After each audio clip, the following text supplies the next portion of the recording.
Hello again, everyone. We are back once again with more YouTube because what else do you do on YouTube but watch YouTube? That's 2019, apparently. Anyway. Stop laughing, it's true. So today we have my new obsession in music, because I go through phases, is a band. Group. I think more of a group. Group, sure. Called Heilung, which is German for healing. And they essentially call themselves, or describe themselves as, amplified history. They That's a fabulous description for it. Take traditional instruments and rituals and chants and modernize them and amplify them. And this... Theatricalicize them? It's not a word. It's a word I just made up. It is now. And this is the video that has spawned probably the last month of rabbit hole music, of ultra modern traditional metal.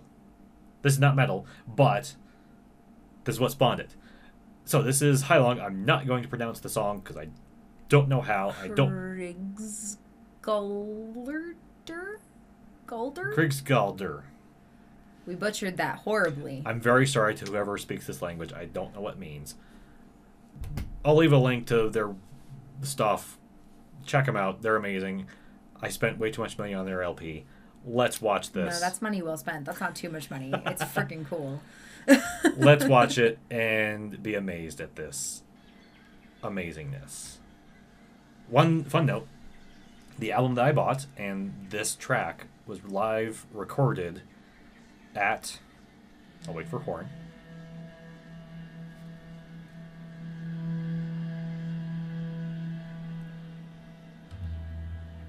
at a music festival at a castle in Germany? Scotland. Somewhere. I don't know where. So I mean the whole thing is wildly fascinating. Just the theatrics of these healing chants and chants from various tribal societies the world over that have been amplified. Well, and for me, my love of this comes from I'm a theater person and I have taught music appreciation for too long, and it's just all of those things combined in this artistic and creepy and fabulous way.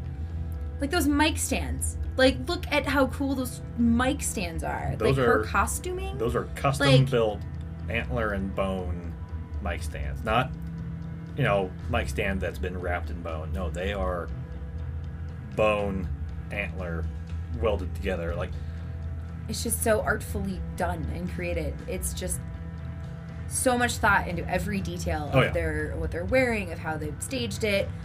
It's impressive.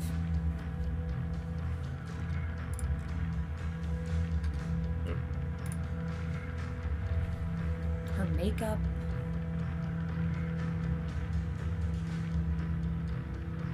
So I was reading a story about this, and to put on this production, they had to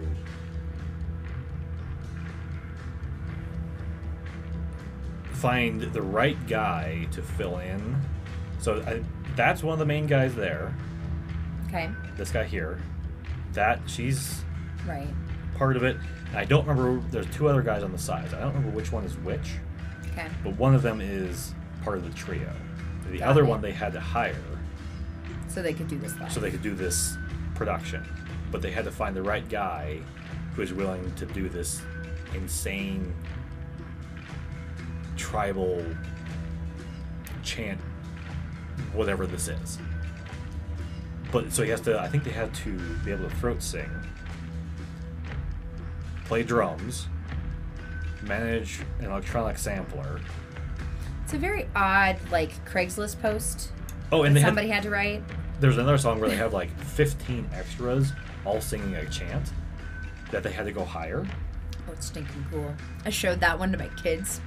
They were like, Miss, what are you showing us? What is this? Why? And because it's awesome. That's why you're watching it, children. Learn. But each one of them has taken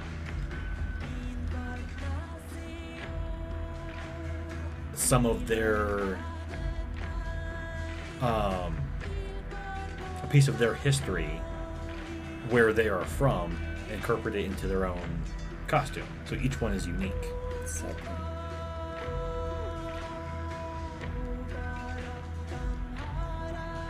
Yeah, I love her voice. They had like 3 extra drummers because they're like, we need more drummers.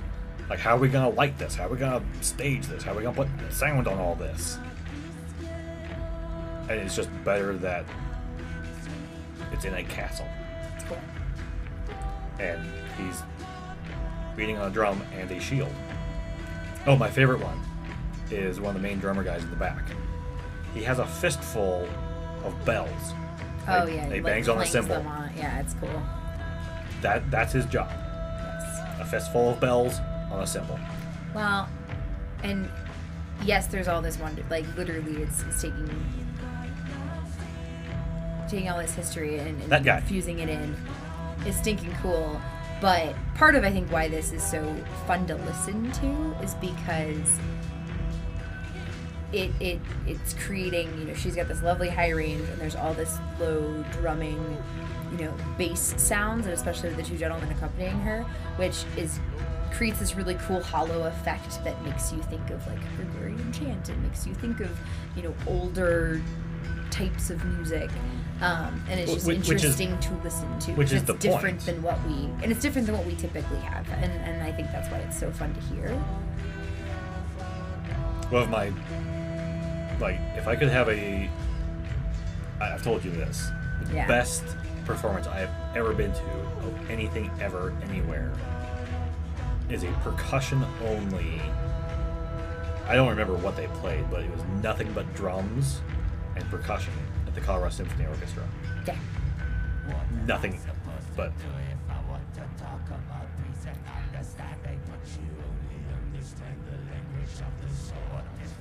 Yeah, so you had That fun contrast where like the bottom just drops out and like the clouds clear and the thunder rises. Like, it's just so cool. The musicality of this is just so stinking cool. Yeah, the Dutch guy who's the lead is wildly brilliant visual artist and musical artist. Yeah.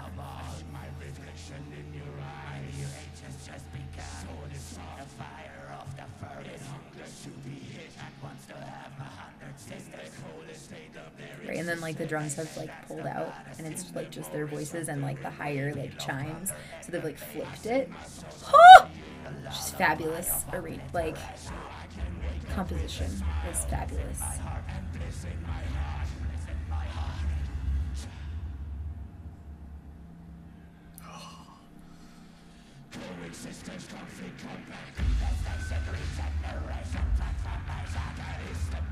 If I could have nothing but those low drums for like 15 minutes, I'm good. Be a happy camper. Yeah. Right, and just this rhythmic element of it is just, oh, it's so cool. Yeah, it's the chant, the ritualistic chanting and singing and speak singing that they have taken from the past, the microphone too. And then they bring back her beautiful voice. Well, and it's very reminiscent of the was it Nightwish style of metal with this rough core. You could probably describe it better than me because I'm not a metal person, but I like, don't know if I would equate it that far. It's in the same vein of having this beautiful lilting voice over something rough and harsh and rhythmic. Yeah, It's in that way. Like, it's not in the same genre, but aesthetically it's similar in that yeah. way. Nightwish and the things that have spawned from them are much more operatic and high flying versus this much more melodic overtone to this low droning drum. Right. On him, harmonizing with her. Can't quite hear the interval, but harmonizing below her and then jumping, I think, up into her register, because I don't think they're doing that electronically where it's like mimicking her echo. I think that's him doing it. Him. I think he's so he could do it again. Which, that level of ability is pretty darn cool. That. Ooh. That might be It might be an effect, but watching him earlier, it almost looked like it was him. It could be. I'm not sure. It's hard to tell with these guys because they They do so much sampling that they loop back onto themselves to create so many different levels. I love this guy. He's like the Scottish the influences. random like Scottish drummer guy. So cool. Yeah, to be a part of this, and that, did I tell you? What? They put out a call. Where should they go in North America? Here, Denver. And it was like, Red Rocks. Oh my God! This is Red Rocks. How can you not take all my money? How can you not do Red Rocks? All my money. That'd be incredible. That would be incredible at Red Rocks. Spectacle. That'd be incredible. Is built for Red Rocks. Yes. For those of you who don't know what Red Rocks is, because we're now being nerds about where we're from, it's an incredible natural amphitheater not far from where we live, and like every major band that you can think of has played there and filmed there. Mumford & Son did a beautiful DVD special there. Like, it is an incredibly beautiful venue, as well as like you can hear in any part of it because there's amplification naturally as well as added. But it's a beautiful place, and it's outdoors, and it's gorgeous, and if you're ever in Denver, you go see a show at Red Rocks. I don't care what show, you go see a show at Red Rocks because it's just amazing. We love them. Hello, cat. Oh, hey, there's a kitty. So that is Heilung, and they have exactly 1 1/4 albums. 1 1/4. What's the quarter? So they have the one that was recorded at this event, which is the live version of one they had made previously. Got it. Okay. This just happens to be a live spectacle, right? That they released, but it was stuff that had already been recorded and produced. Got it. I much prefer the live version, right, to the studio version. Yeah. Because this is just so complex. It lends itself better because of what it is. Live. It is so raw and visceral and grounded. Hearing it kind of clean and clinical out of a studio is kind of odd. Right. Well, yeah, something like this that would be born from, nature and community, right? There, again, intentionality in singing, right?